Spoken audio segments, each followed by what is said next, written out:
Happy mid-May, friends.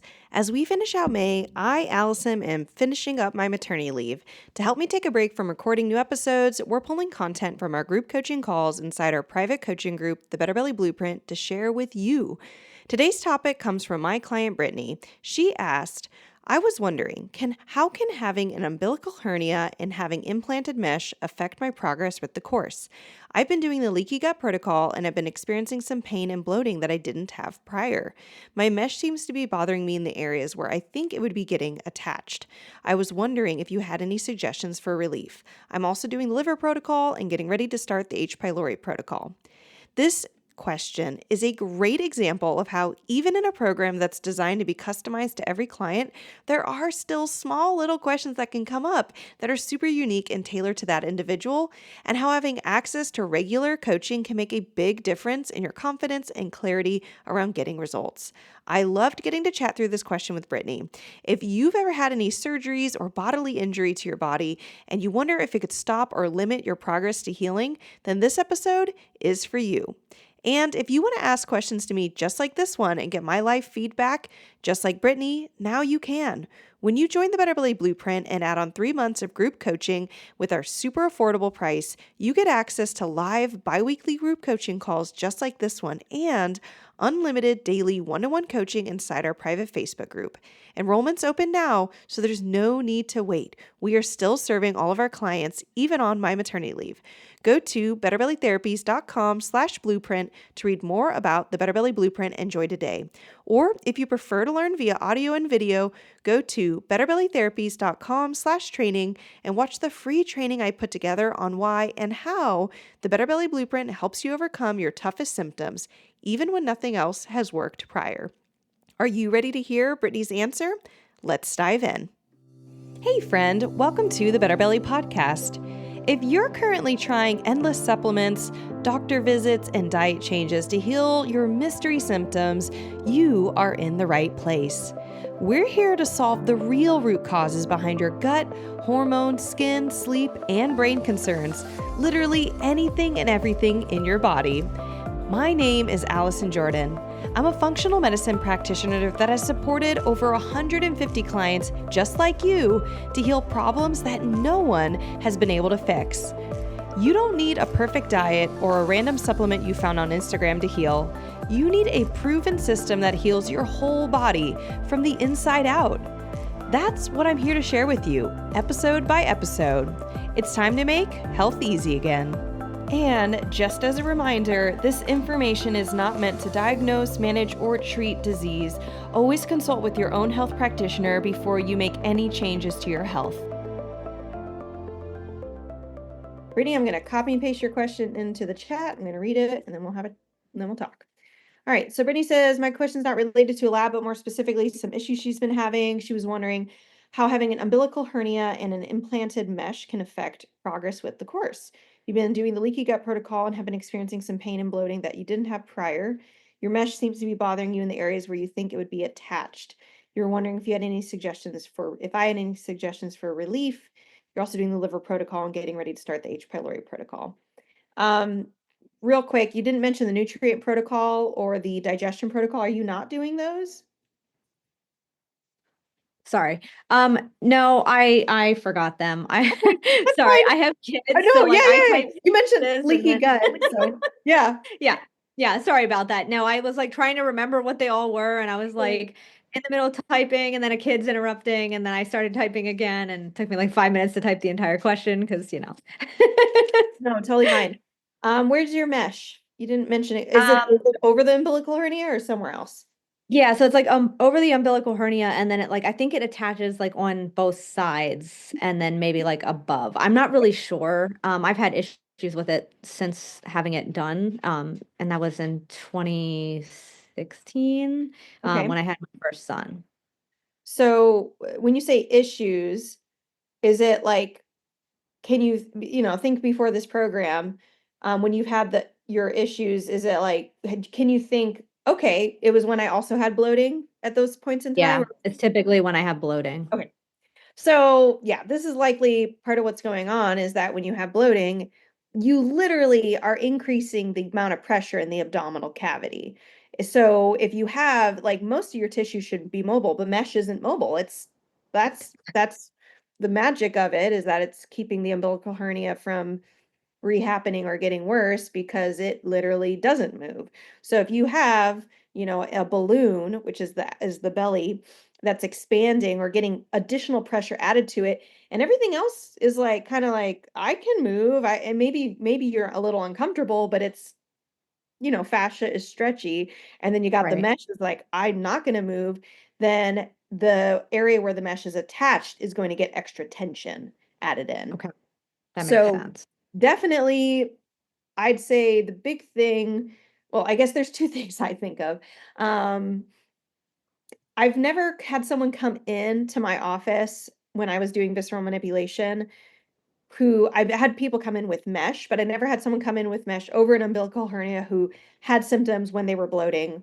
That like very specific combination I didn't have, but there is a chance visceral manipulation could help you because if you have Okay. adhesions, particularly, and I can pull up images if this is more helpful because I don't want to use words and like this like be like Allison anatomy is not strong, but if you imagine the your belly, you actually have tissue in the front of your belly that starts in the back. So the back, like what we consider your back of your body that attaches to the spine, there's fascia that's like creating Hmm. a circle and goes all the way to the front. Sometimes the fascia in the back is tight. And if you get visceral manipulation and get it released, it can help relieve pressure and tension on the front. Not only that, but I've actually had people, this is very common technique. Madeline's seen this a couple times. I've had people with DRAs, which is the diastasis recti, where the Yeah. left and right abdominal wall are split, which is kind of like the DRAs and umbilical hernias are in like a similar family of Oh yeah, I have that too.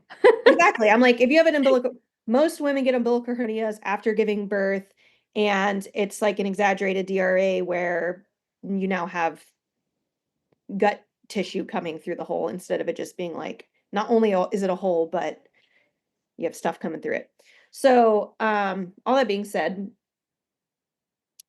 what it's telling me is you possibly have all the tension patterns of my clients who have DRAs, and most of the DRA tension patterns are in the back. I want you to imagine That it's like a makes clip. If your spine is in the back, right here, and there's tension, and it's not the spine where the tension is, but it's the fascia, but it's going over the spine, right? And it's tense. Your abdominal walls can't come together. They're getting pulled apart. They're going, it's getting ratcheted open. So that DRA can't close or the umbilical hernia. So it could actually be really interesting. Just as a side note, you actually might be more tolerant of bloating. We don't want it. You're like, I don't want to be tolerant of bloating, but your body might be have more flexibility with it without getting the discomfort if you get visceral manipulation. I'd be thinking at least someone check out your mesenteric root and the fascia of Tolt. Madeline, do you okay. remember how to spell those? Madeline's like taking notes. Do you want me to type it in for you? Sure. Thank you. Okay. So I'm going to put into the chat visceral manipulation, get the mesenteric root and fascia of Tolt checked out.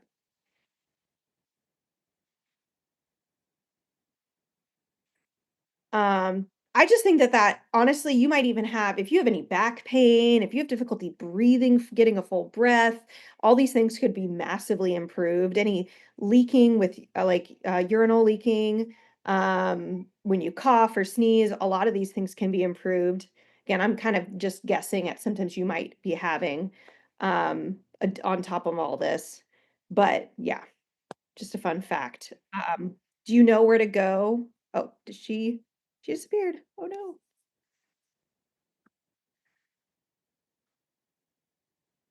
Well, hopefully she comes back.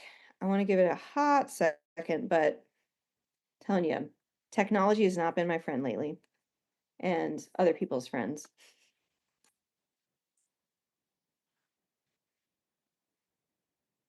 Maybe it's the cold. All right, I'm gonna keep talking, just for the sake of the recording, in terms of Brittany, you can listen to this later. Um,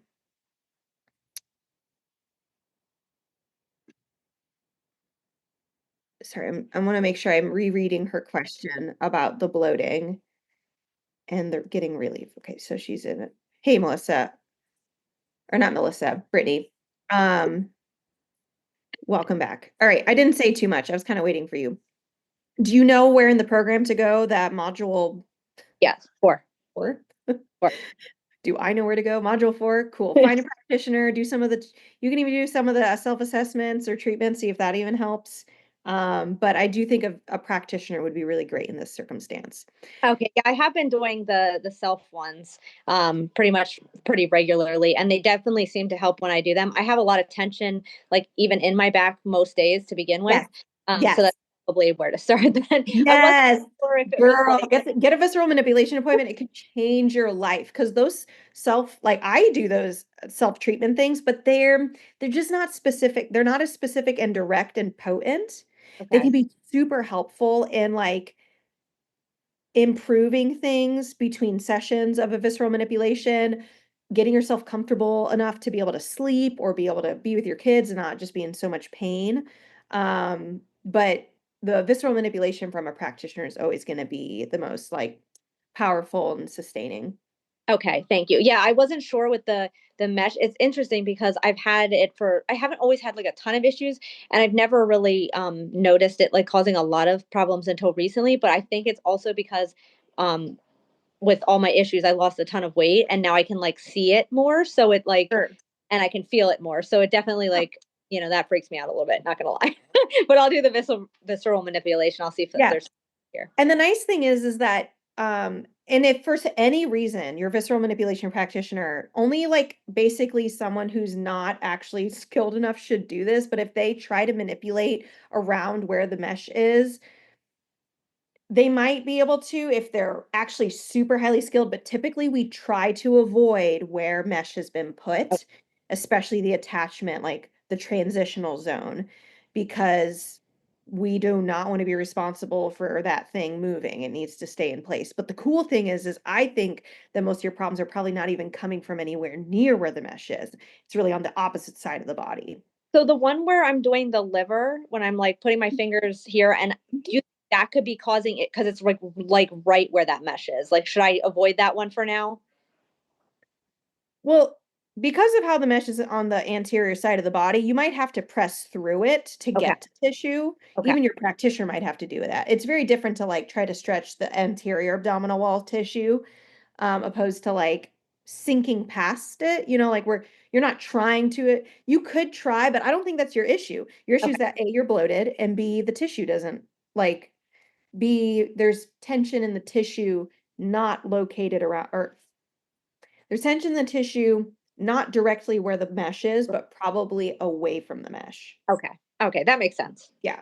Thank you. So the big next thing is it's super common that when you're going through a healing protocol that you get symptoms that are worse. Some of that is detoxing, some of that's die off, some of that's just the body recalibrating. You have some bacterial colonies that are shrinking, some that are growing. There's a lot of like recalibration going on. So personally, I say like you'd have to tell me a lot more information about the bloating, and most of the time when people even do that, it's just get through the protocol. The protocol, you know, for example, you are getting ready to start the H. pylori protocol, that might make your bloating a little bit worse. We want to make it tolerable. That's why I think visceral manipulation might be your best bet because I think it will help you tolerate it better.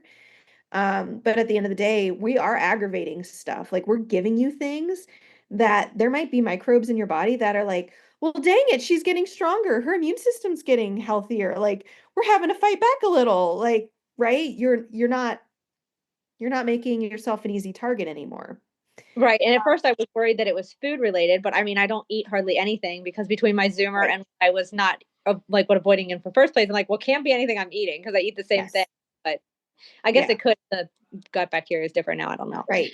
I mean, I see bloating improve massively typically when you finish the H. pylori protocol and start taking stomach acid, but we can't start improving your stomach acid levels until then. I can see it improve sometimes as bile starts to get back online. That's going to be liver protocol. Also, visceral manipulation can help with bile flow because of how it helps the liver and common bile duct.